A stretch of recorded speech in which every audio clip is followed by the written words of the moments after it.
할렐루야. 굿TV 세상을 보는 창 오세고감을 시청하시는 시청자 여러분, 안녕하십니까. 저는 선한이웃교회를 담임하고 있는 김온유 목사입니다.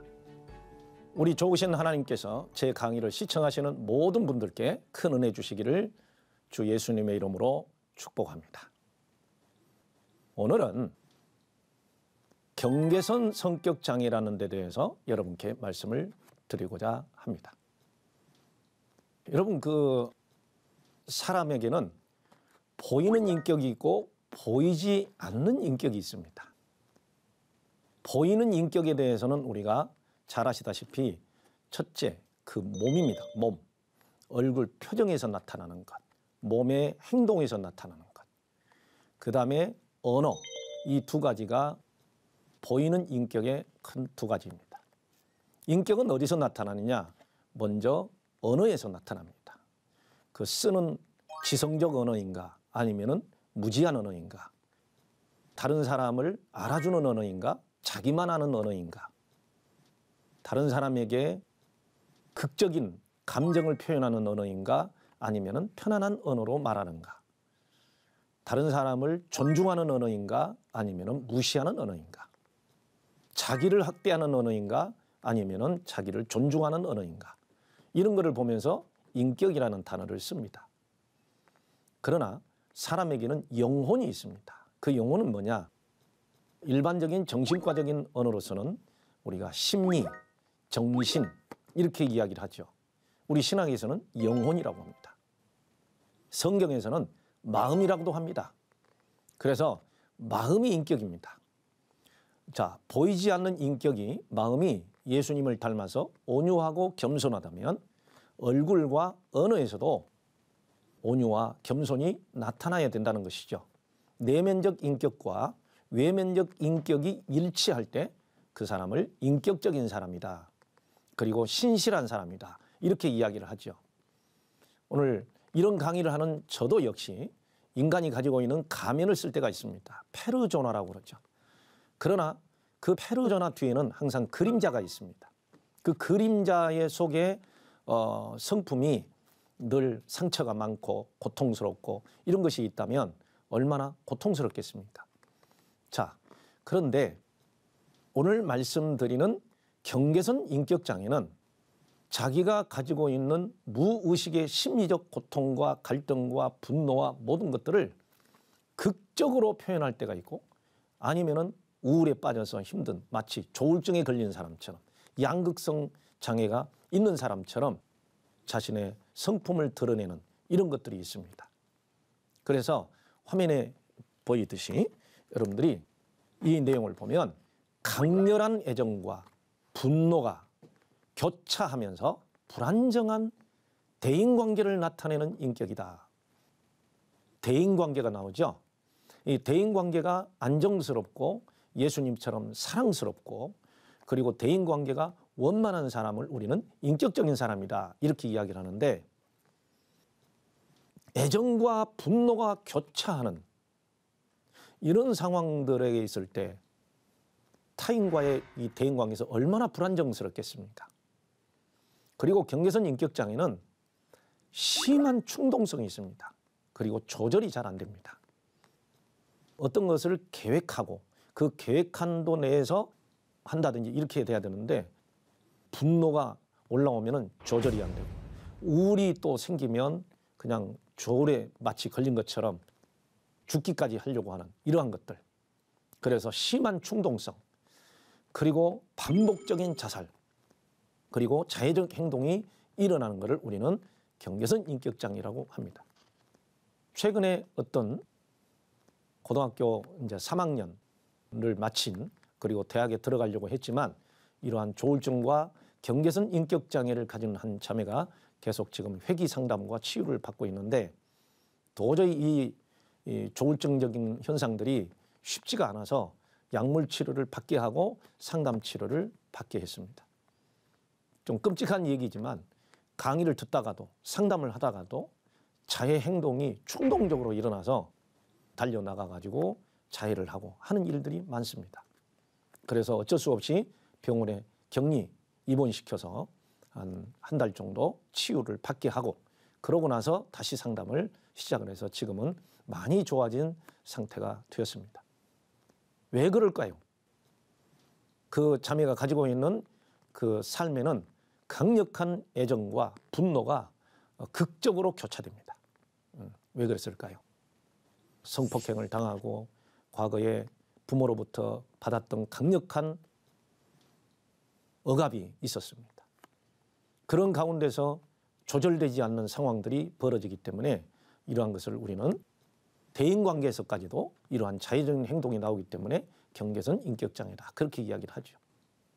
그리고 이 경계선 인격장애는 대인관계하고 자아상이 굉장히 정서적으로 불안정합니다. 특히 자아상에 문제가 있습니다. 이 자아상은 실제적으로 이제 어떤 합리적이고 현실적인 문제에 있어서 나는 건강한 사람이야. 나는 행복한 사람이야. 그리고 나는 충분한 사람이야. 이런 거를 느끼고 살아야 되는데 자신의 열등감과 수치감이 많기 때문에 대인관계에서 자기의 자존심을 건드리는 일이 생기면 그저 그냥 죽고 싶거나 공격하고 싶은 이런 것들이 있다는 거죠. 이러한 경계선 인격장애는 성인기 초기에 시작해서 다양한 상황에서 또 일어날 수 있습니다. 여러분, 경계선이라는 걸 원래 두 가지로 우리가 봅니다. 하나는 바운더리, 하나는 보더라인, 이 두 가지인데 바운더리는 나를 지킬 수 있는 힘, 그 경계선, 이거를 바운더리라고 한다면 보더라인이라고 하는 거는 우리가 뉴로시스, 신경증이냐 아니면 정신증이냐, 사이코시스라고 그러죠. 이게 정확하게 경계선이 돼야 되는데 정신증도 아니고 신경증도 아닌 이 모호한 그러한 경계선이라는 의미에서 보더라인 디스오더라고 그렇게 이야기를 합니다. 그래서 본인도 이게 조울증처럼 우울증이 있기도 하고 아니면은 경조증이 있기도 하고 여기에다가 망상이 더해지면 그거는 정말 정신분열이죠. 그런데 이 정신증과 신경증에 속하는 증상을 일부 나타내면서 그 어느 쪽에도 분류하기가 아주 어려운 이 중간 상태, 이거를 우리는 경계선 이렇게 이야기를 합니다. 이게 정신과적인 면에서 말하는 경계선은 보더라인이고 상담학적인 입장에서 말하는 인간관계에서는 바운더리라고 이야기를 하죠. 제가 기회가 되면 여러분에게 바운더리 프로블렘, 경계선 문제에 대해서 한번 상담을 할 때가 있을 것입니다. 자, 정신증 증상을 지속적으로 나타내지 않지만 일시적으로 현실 검증력이 저하를 보이고 충동 및 감정 조절에 심각한 곤란을 나타내는 그러한 상태를 경계선이라고 그렇게 이야기를 하는 것입니다.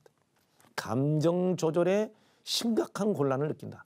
인간은 하나님께서 주실 때, 우리 인간을 창조하실 때 하나님의 거룩한 지성으로 감정을 조절하도록 만들어 놓으셨습니다. 아멘입니까? 여러분, 사람이 감정대로 살면 짐승보다 못할 때가 많습니다. 그런데 하나님께서는 지성을 주셔서 그 지성이 두 가지로 오는 거죠.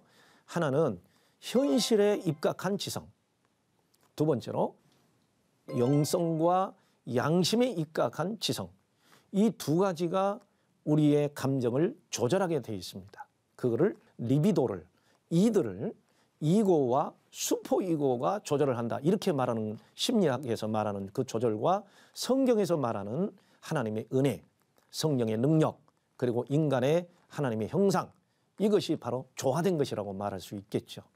우리가 조절이 없다면 아주 심각한 상태가 오는 것입니다. 건강한 사람일수록 통합, 조절, 관리가 건강한 사람이다. 이렇게 이야기를 하는 거죠. 인간관계에서요. 그 다음으로 넘어가 볼까요? 그럼 경계선 인격장애를 한번 진단해 보도록 하겠습니다. 여러분 자신도 그렇고 그리고 여러분 가족들 가운데 아니면은 의미 있는 타인들 가운데 혹시 진단이 필요한 사람이 있으면 한번 진단해 보시기 바랍니다. 필사적으로 버림받음을 피하기 위해서 노력한다.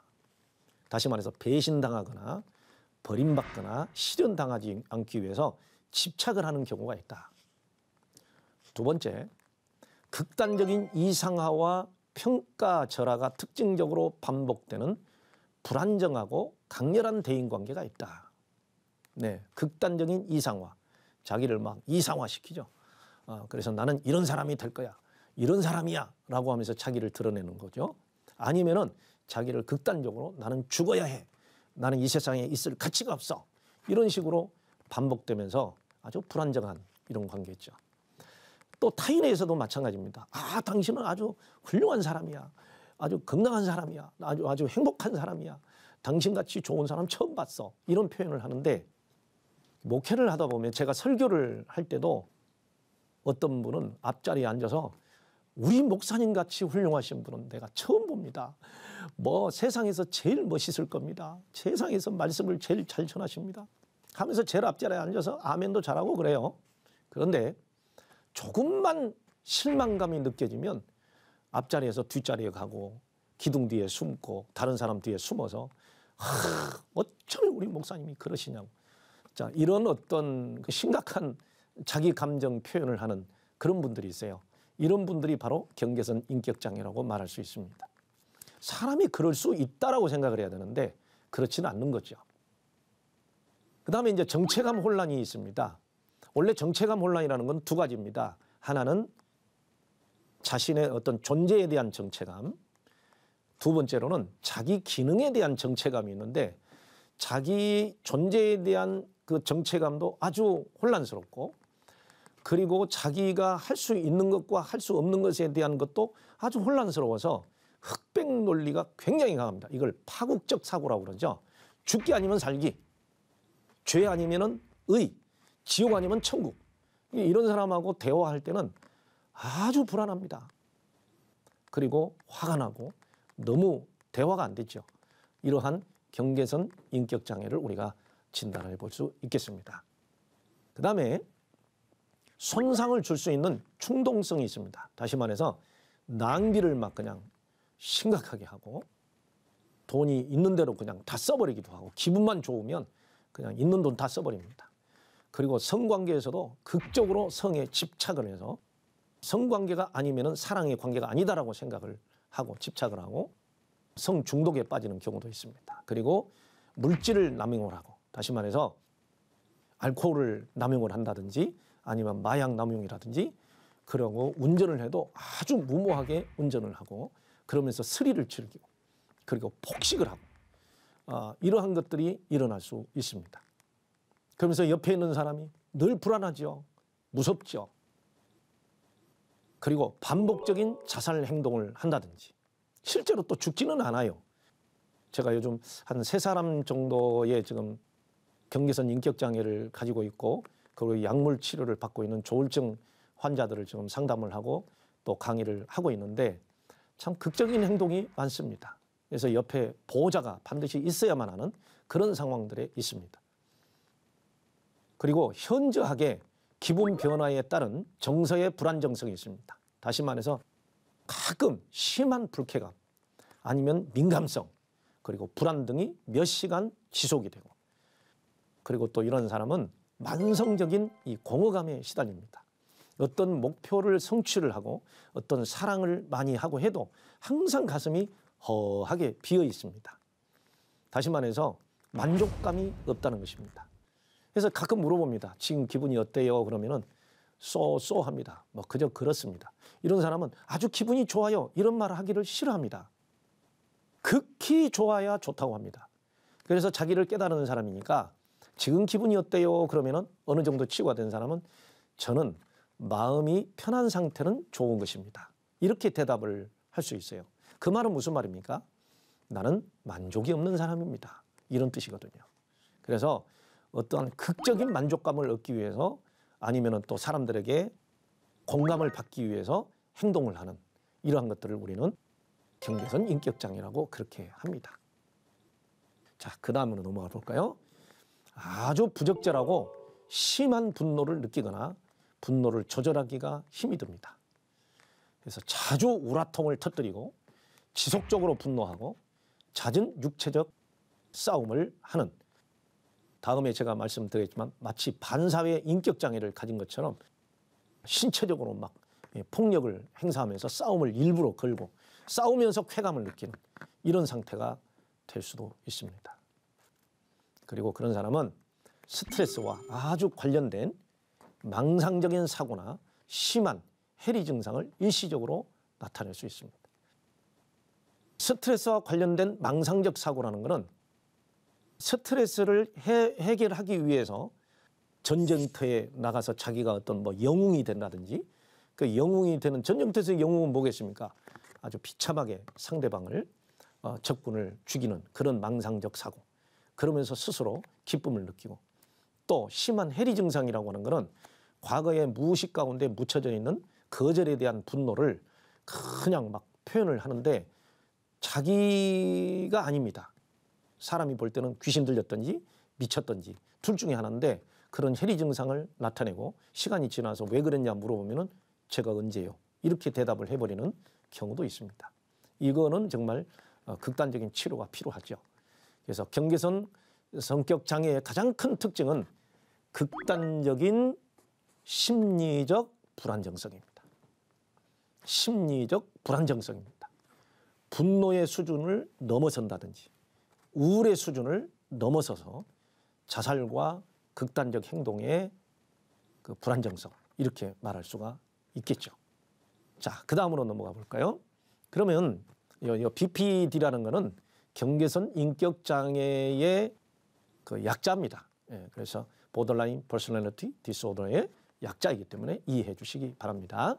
자, 이 경계선 인격 장애의 심리적 원인을 보면 첫 번째가 5세에서 7세 단계를 우리가 오이디푸스 컴플렉스 이렇게 이야기를 하는데, 가장 큰 오이디푸스 컴플렉스의 그 상황이 뭡니까? 엄마를 나의 결혼 대상으로, 아빠를 나의 결혼 대상으로, 다시 말해서 없으면은 죽는 생각, 엄마가 없으면 난 죽어, 아빠가 없으면 난 죽어, 이런 상황인데 그 시절에 맺었던 독특한 관계, 다시 말해서 분리 개별화 단계에서 갈등이 거기에 고착이 돼서 나는 버림받을 수밖에 없어, 그래서 엄마 없으면 난 죽어버리는 거야, 이런 생각에 고착됐다, 이렇게 이야기를 하죠. 그러다 보니까 성인이 되어서도 엄마로부터 자신이 버림받게 되는 것에 대한 강력한 두려움을 반복적으로 경험하고, 혼자 있는 것을 참지 못하고, 중요한 타인으로부터 버려지는 것을 아주 두려워하게 되는데, 이것이 경계선 인격장애의 시작이다, 이렇게 심리학자들은 이야기를 하고 있습니다. 자, 우리가 이런 강의를 듣다 보면 인격장애의 모든 것은 다 어디에서 오는 거죠? 제가 전에 한번 인터뷰할 때 드린 말씀이 있는데, 사회자께서 저에게 이렇게 물어보시는 게 있어요. 가출하는 청소년들을 문제하라고 그러는데 어떻게 해결합니까? 그래서 제가 그런 얘기를 한 적이 있습니다. 문제하는 없다, 문제 부모가 있을 뿐이다, 이런 얘기를 다른 분들이 하신 것을 회자해서 드려지는 말씀이 있었습니다. 여러분, 그렇습니다. 인격장애의 시작은 가정에서부터 시작됩니다. 자, 그 다음에 부모에 대한 양가 감정이 원인이다. 양가 감정은 여러분들이 잘 아시겠죠? 부모가 좋으면서도 싫은, 좋으면서도 불쌍한, 불쌍하면서도 혐오하는 이런 관계거든요. 그래서 부모는 자녀들은 언젠가는 분리를 하게 돼 있습니다. 분리를 하는 것을 우리는 개별화 이렇게 이야기를 하는데, 분리와 개별의 단계에서 엄마의 좋은 면과 나쁜 면을 경험할 때 양가 감정이 아주 심해집니다.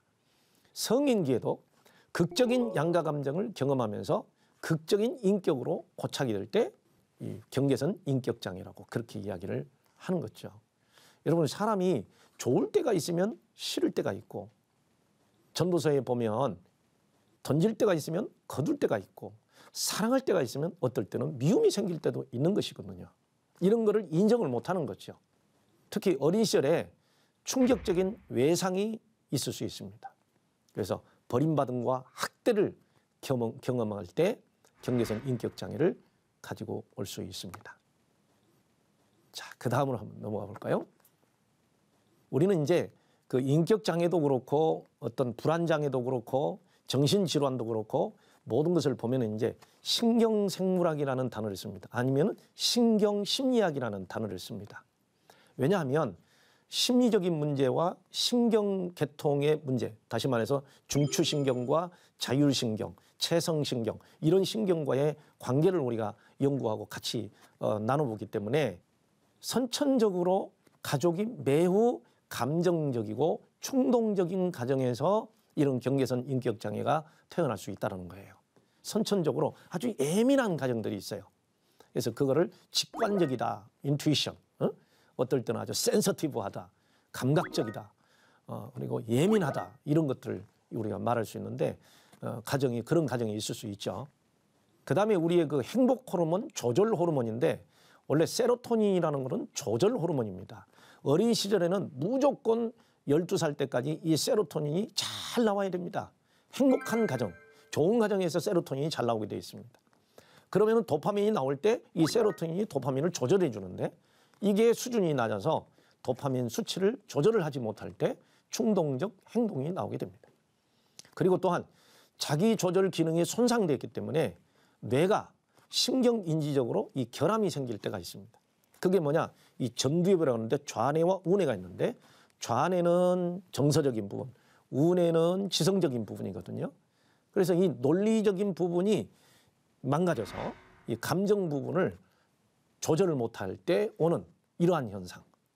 특히 어린 시절에 부모가 일찍 돌아가셨거나 아니면은 양육기관에 맡기고 헤어져 버렸거나 그리고 극한 폭력과 외상 이런 것이 있을 때 뇌의 생화학적 기능, 다시 말해서 이 세로토닌 분비가 이렇게 감소된 상태에서 오래되다 보면 결국은 도파민이 조절이 안 돼서 도파민 과잉증, 다시 말해서 도파민 과잉증은 그게 바로 중독이 되거나 경계선 인격장애나 그리고 또한 신경학적으로는 이제 경조증이 생길 확률이 많이 높아지는 거죠.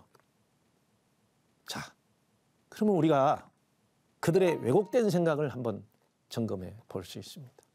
어릴 때부터 부모의 관계, 가족 관계 이런 관계 속에서 손상을 입은 그들의 마음에는 어떤 경험이 신념이 된다고 그러죠. 강력한 경험을 3번을 경험하게 되면 신념이 돼버립니다. 그래서 세상은 위험하고 악의에 가득 차 있다. 나는 상처받기 쉬운 존재다. 나는 원래부터 환영받지 못한 존재다. 버림받거나 배신당하는 것은 죽음보다 더 고통스러운 것이다. 이것이 바로 그들의 굳어진 왜곡된 생각들입니다. 예, 여러분 아까도 말씀을 드렸지만 조울증과 경계선 장애는 좀 비슷합니다. 그래서 조울증은 경조증과 우울증의 극적인 교차가 일어나는 신경증적 기분 장애입니다. 조울증과 경계선 장애는 우리는 공병질환이라고 그렇게 말합니다. 2가지 질병을 이상을 같이 가지고 있을 때 공존질환, 공병질환 이렇게 설명을 하기도 합니다. 네, 그 다음으로 넘어가세요. 그러면 경계선 인격장애의 개인 심리치료를 하게 되는데 상당히 어렵습니다. 그래서 그들은 상당히 비협조적이고 공격적으로 반응하고 치료 시간을 지키기가 이게 쉽지가 않습니다. 어떨 때는 자해나 자살로 위협을 할 때가 있습니다. 그리고 또한 빈번한 심리적인 위기와 치료자에 대한 다양한 요구가 굉장히 많습니다. 그래서 어떨 때는 병원에 입원시켜서 치료하는 경우도 있고요. 심한 경우에는 어떨 때는 장시간의 시간을 내서 상담하고 치료할 필요가 있습니다. 그러면은 정신역동적 치료는 뭐라고 할까요?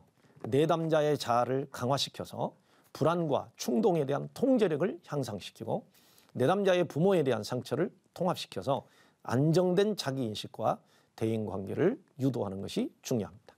또한 항상 긍정적이고 지지해주는 그런 내면적 표상을 확고하게 강화시켜서 중요한 사람과의 분리나 이별을 참아내게 하고 또 하나님은 너를 버리시지 않는다. 하나님은 당신을 버리시지 않는다. 라고 하는 것을 확실하게 해주는 것이 필요할 때가 많습니다. 인지행동치료는 기본적인 믿음을 변화시키려 하기보다는 치료적인 관계 형성, 그리고 구체적인 문제 해결에 초점을 맞추기, 그리고 흑백 논리 사고방식 이분법을 긍정적인 사고로 갖게 하기, 또한 감정을 수용해주고 적절하게 표현하는 방식을 갖게 해주는 것이 매우 필요하다고 보겠습니다. 자, 정신과적인 치료가 정말 필요합니다. 입원 치료, 약물 치료가 필요할 때가 있습니다. 정신증적인 증상, 즉 자기 파괴적인 행동, 망상 이런 것들이 나타날 때는 반드시 단기적인 입원 치료를 필요로 합니다. 역시 약물 치료가 필요합니다. 왜냐하면 도파민이 과잉이 되기 때문에 어떤 행동이 나올 줄을 모릅니다. 특히 우울증이 또 있을 경우에는 자살을 하기 쉬우니까 항우울증제를 복용할 수 있도록 그렇게 하는 것이 필요하겠습니다. 자, 이제 우리는 이렇게 기도함으로 경계선 인격장애를 치유할 수 있겠습니다. 주님, 저는 평상심을 잃고 극적인 감정이 조절되지 않아서 낭패를 본 적이 자주 있습니다. 이분법적 사고방식이 심하여 융통성이 없습니다. 수용성이 약하여 쉽게 분노하고 혼란을 겪을 때가 많습니다. 가인의 분노, 조절 장애가 저에게 있음을 고백합니다.